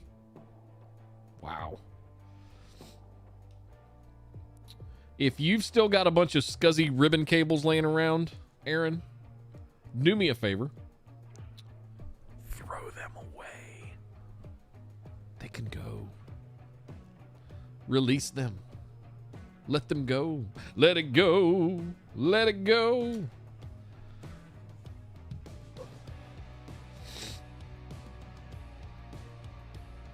I used to get real fancy and buy those IDE cables that were like bundled together, and they would like fan out into the long 25 pin or whatever it was, the IDE port connector. And I'd have like a whole chain of them, and depending on what order you put them in, master slave configurations with the jumpers, and like, God, I'm so glad those days are gone.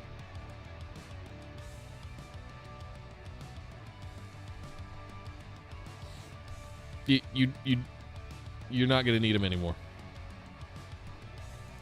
If you still have IDE drives laying around and you haven't migrated the data, please do that today.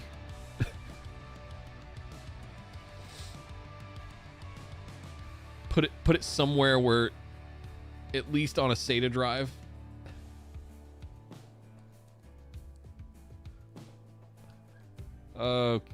no. You're literally never going to need to do that, ever. Why?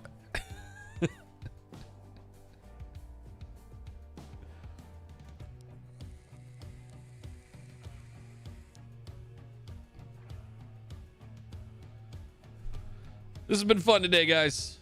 I'm gonna get out of here a little early. I gotta go to a we sold and moved a lot of furniture on Sunday, so I'm going to get a little back crack, little Russian stem. Trying to keep myself in shape because 3 weeks. Oh, it's 3 weeks away. Oh, man. Oh, here's what we can do. Almost forgot.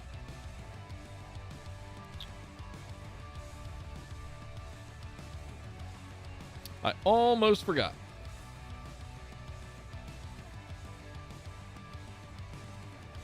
I almost forgot something. Yeah, I haven't had an IDE drive 2006. I've got a giant, like an old styrofoam cooler full of old drives. Like literally like stacked vertically in rows. And I don't even think I have any IDE left in there. Okay. So we have a problem to solve, and we're not going to finish it all here by the time we get out of here because I got to run. But come to find out, we're leaving on the 30th, pulling out of Raleigh on the 30th, and we had originally mapped this out, kind of taking our time. Come to find out, it's possible, it's entirely possible, that the moving truck gets to our place in Vegas by November 3rd. We don't know yet.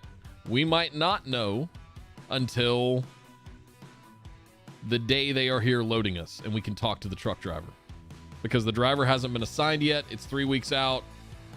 They don't know who it's going to be. So, we have this route planned. So, this would be on the 30th, 31st, Halloween in New Orleans. I would love that. The 1st, the 2nd, the 3rd, the 4th. So we wouldn't get to Vegas until mid-afternoon on the 4th with this route, as it's planned. There's a potential, so meaning that we wouldn't be able to accept the load until the 5th. Because it's probably going to take them all day to unload. At least 4 to 6 hours. Unload everything, unwrap everything, all that stuff. Done this a handful of times before, guys. In addition, I was also trying to not take I-40 again for the 5th time.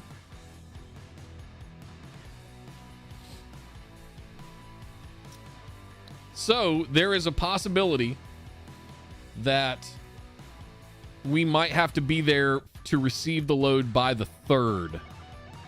That means a lot of driving. I've never done the southern route. I've done 45 times. Yeah, so basically what I started doing was mapping out, and this is the coolest part about Google My Maps. You can do multiple routes, right? And they just act as layers that you can turn on and off. So if I wanted to turn off the southerly route, we could do that there, right? And we won't need the hotels down there anymore. So what we can do is do plan A, plan B, right? So what I need to do is figure out if for some reason we need to be there on the 3rd and I got to pull the trigger on being there to take delivery on the 3rd, leaving on the 30th. That means I have the 30th, the 31st, the 1st, and the 2nd. That means I got to do it in 4 days. So what I got to figure out is, how do I chop up this drive, which it normally takes about 3 to 4 days, depending on how much you drive. The very first time I did it, leaving Charlotte, I was so excited. I drove to, I think,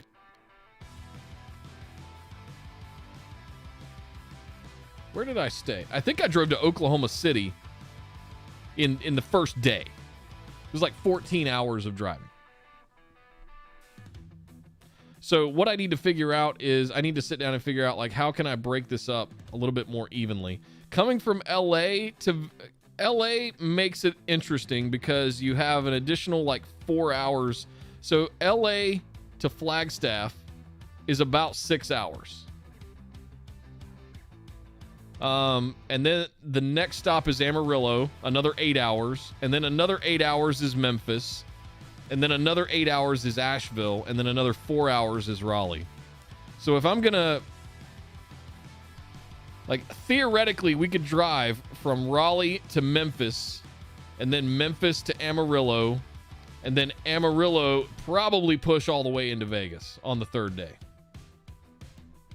It's a lot of driving, but I'm not going through Amarillo without getting a big steak dinner.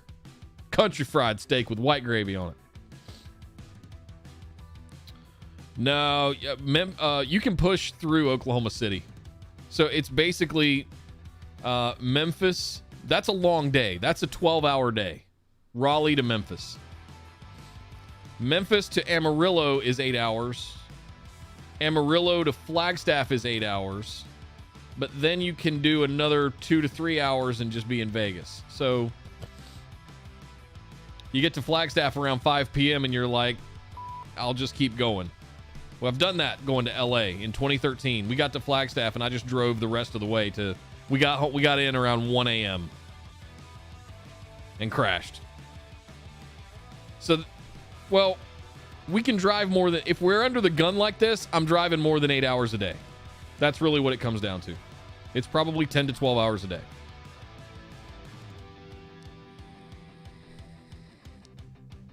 So with that in mind,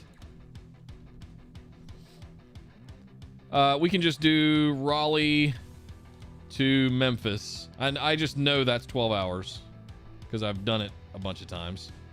11:20 plus a couple of stops, pee breaks, food, all that stuff. That's a haul. Like you're booking there. So if we do Memphis to Amarillo, I think is 8 hours. 10 hours. That's a pretty good haul. And then what's Amarillo to Las Vegas? 12 hours. So that's 3 days. That's 13 hours technically. But I mean, what do you do? Flagstaff, there's literally nothing to do. The hotels are even spotty and dodgy. Albuquerque is a little bit too short. It would be great to stop in Albuquerque to eat some green chilies. Go up to Santa Fe, you know, another, 45 minutes north.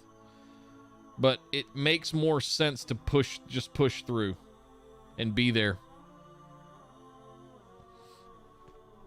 You made it 12 hours to the north side of Detroit having to stop with the dog and stuff? Yeah. Yeah. And we're going to have 2 dogs. We're going to have the lab and we're going to have Rocco. And it's going to be a haul.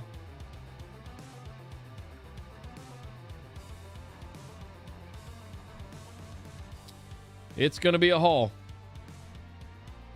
But where do you stop? So Raleigh to Nashville. Let's just say we went to Nashville. Nashville's 8 hours. So Nashville to Oklahoma City, 10 hours.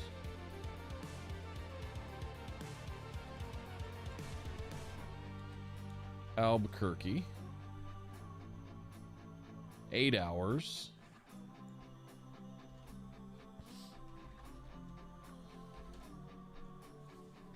Eight hours.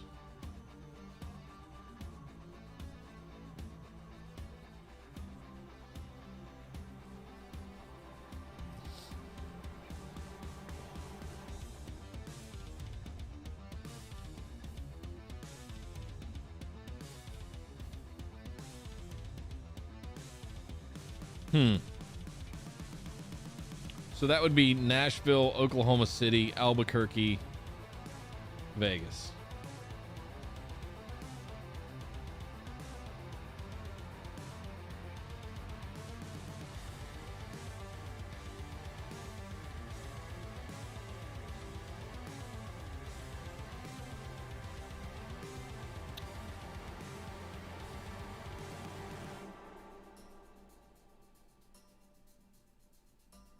That's probably what we'll end up doing. At least it swaps up the stops, you know? Nashville, OKC, Albuquerque, Vegas. So 30th, 31st, 1st, 2nd. We're there by the evening of the 2nd. And we'll be there in time. If by God, some reason they drive that tractor trailer across the country like rockets and get there on the 3rd. What I'm going to be pissed about is if we did all that driving and they don't get there for a few days and I'm stuck in hotels because they told me that I had to get there at a certain time. So basically what we want to do is have plan A and plan B. 6 days, 4 days. And the truck driver's going to tell us, I'll be there on this day to unload you at this time, first thing in the morning. Okay. And that's going to make the decision for us whether we go with plan A or plan B. It's really what it comes down to.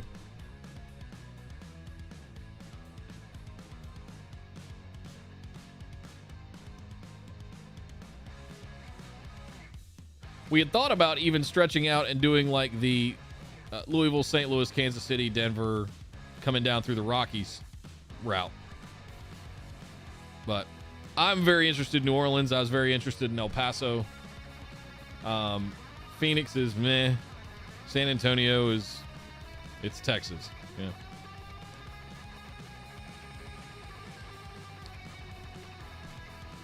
Yeah, there would be, if we were going plan B as fast as possible, there's no time for touristy stuff. The reason we were stretching it out to 6 days was so that we would only have 6 days of driving. We could go and have dinner in Atlanta with family and friends. We could spend Halloween evening in New Orleans, have some fun costume and walk around the French Quarter. San Antonio, get a big old steak. El Paso, get some like Mexican food, like Mexican food. Just one car, Aaron. Just my big SUV. We're shipping hers. It's about, I think, $1,400 to get a hot shot hauler. There's Todd showing up right at the end. What's up, man?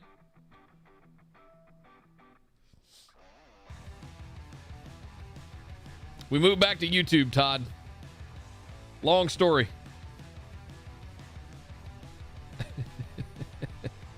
And the 6th day was supposed to be getting up in Phoenix, only having to drive 6 hours, being there by early afternoon, like 2 p.m., and being able to like unload the truck, get the dogs out, set everything up, go grocery shopping just to get some toilet paper, paper towels, cleaning supplies, all that stuff, and be ready for the movers to get there the next day. That's why plan A was such a big deal. Was because it was going to set us up. That said, if we have to do plan B, it's doable. Nashville, Oklahoma City, Albuquerque, Vegas. And we're there by the 3rd. What I don't so if we look at the calendar,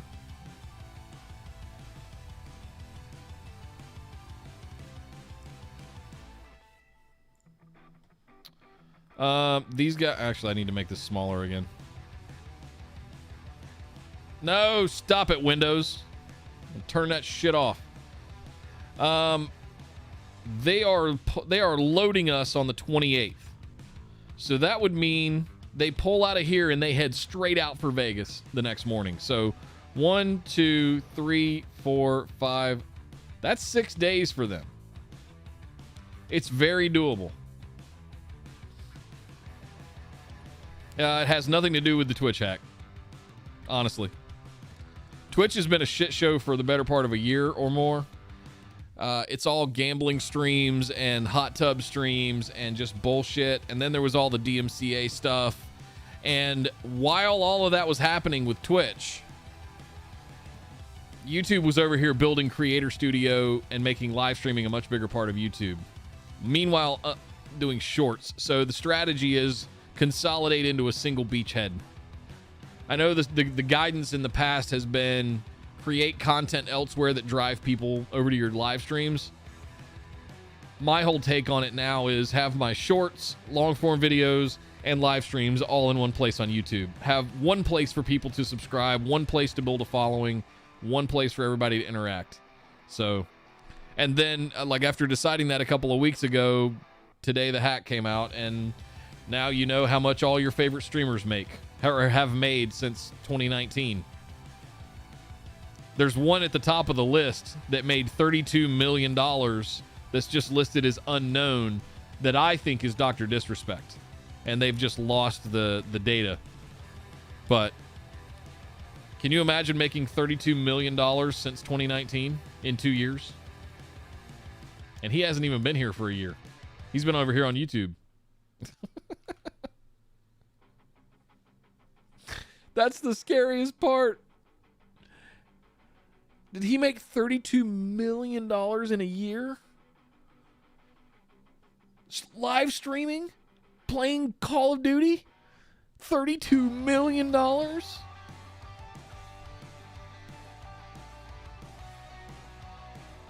My favorite streamer, Asmongold, good for him. And I love his approach to everything.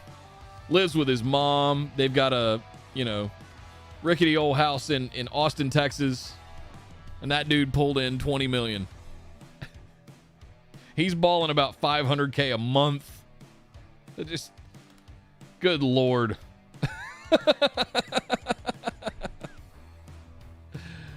It's silly to me how much money the streaming game has for the top 0.1%. There's so much money out there, and that's all just because they sit around and play video games. It's crazy, absolutely crazy. I need to figure out how to let's put this in Discord. I think that's worthwhile.